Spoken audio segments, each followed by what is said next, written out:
Toxic love keeps pulling you back for one reason. Not because you are weak, not because you forgot what they did, and not because you have no self-respect. Most of the time, you remember exactly what they did. You remember the cold replies. You remember the nights you could not sleep. You remember checking your phone like your peace was hiding inside one message.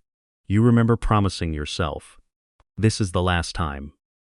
Then they come back, they send the text. They soften their voice. They act like the version of them you were waiting for has finally returned, and suddenly, your whole body relaxes.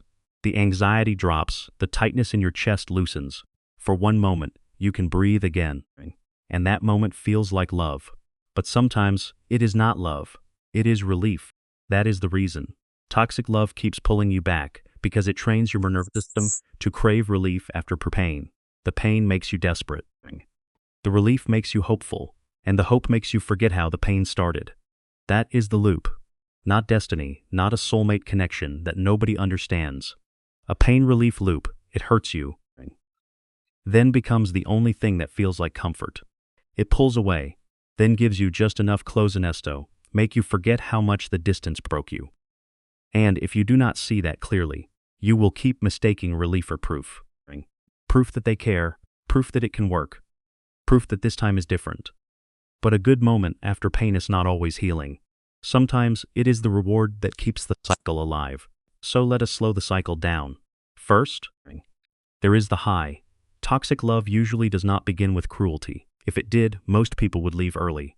It begins with intensity, fast attention, fast chemistry, fast emotional closeness. They text often, they say the right things. They make you feel chosen.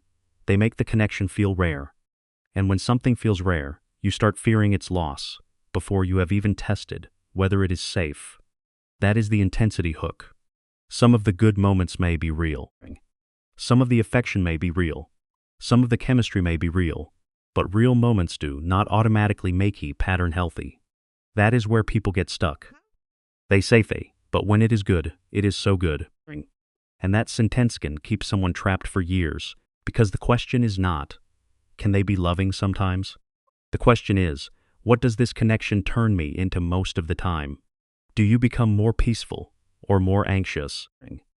Do you feel secure? Or do you start monitoring every shift in their tone? Do you feel chosen, or do you start performing for the next small dose of attention? The high gives your brain a version of them to chase later. When they change, you are not only missing the person, you are missing the beginning. You are chasing the version of them that made you feel chosen before you knew the full pattern. Then comes the drop.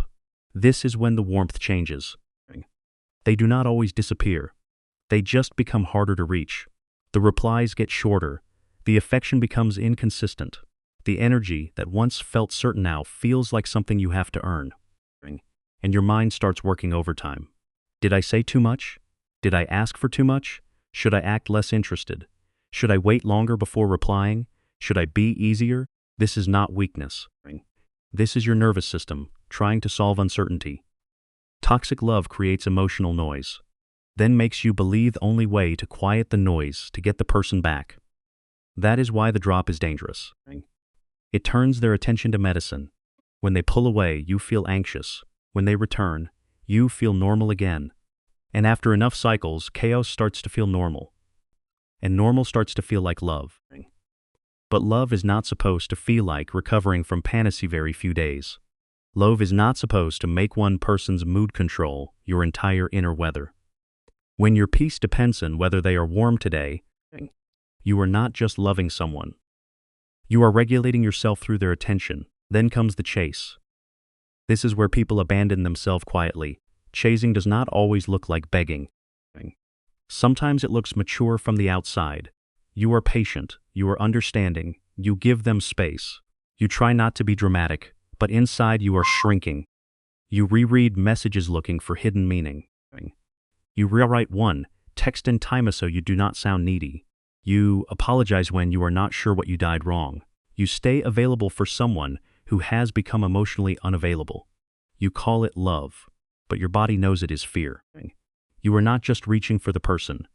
You are reaching for the relief they create when they stop hurting you. This is intermittent reinforcement. That phrase sounds complicated, but the idea is simple. A reward becomes more addictive when it does not arrive consistently. If someone gives you affection every day, your body can relax into it. But if someone gives affection only after distance, only after confusion, only after making you wonder where you stand, your body starts waiting like a gambler waits for the next win. That is why toxic love can feel more intense than healthy love. Not because it is deeper, because it is less predictable. Your system is not peaceful. It is activated. It is checking. It is hoping. And when the message finally comes, your whole body lights up. You think, there it is. They do care. But what you are feeling may not be safety. It may be the crash ending. Relief can imitate love when pain has been repeated long enough. Then comes the reset trap. This is the part that feels like healing. Just when you start thinking, I cannot do this anymore, they come back. They become warm again. They say they miss you. They act gentle. They give you a little apology, a little affection, a little closeness.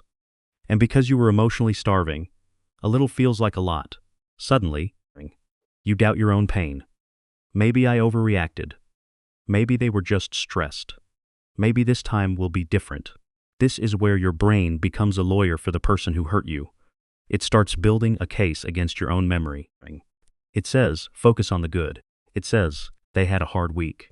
It says, you are not perfect either. And maybe some of that is true. But truth can still be used to hide a pattern. Yes, they may have stress. Yes, they may have wounds. Yes, they may have good sides. But none of that harasses what the cycle does to you. A pattern is more honest than a promise. An apology matters only if behavior changes after the apology. A return matters only if it does not lead you back to the same drop. This is why you cannot judge a toxic love bee the moment they come back. You have to judge it by what happens after they feel safe again. Do they become consistent?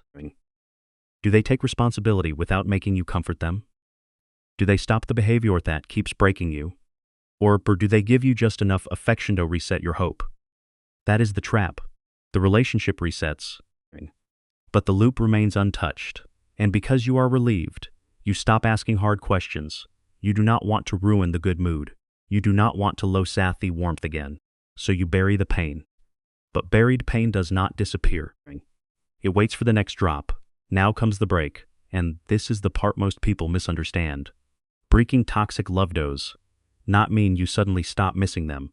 You may miss them. You may crave the message. You may want the old version back. You may have moments where your body tells you leaving was a mistake. That does not mean you should go back. Missing them is not always a sign. Sometimes it is withdrawal. Sometimes it is your nervous system looking for the relief it used to get from the cycle. So the goal is not to feel nothing. The goal is to stop obeying every feeling that pulls you back into pain. That is emotional armor, not being cold, not pretending you do not care. Emotional armor is saying, I miss them, and I still remember what the pattern did to me. Here is the practical move.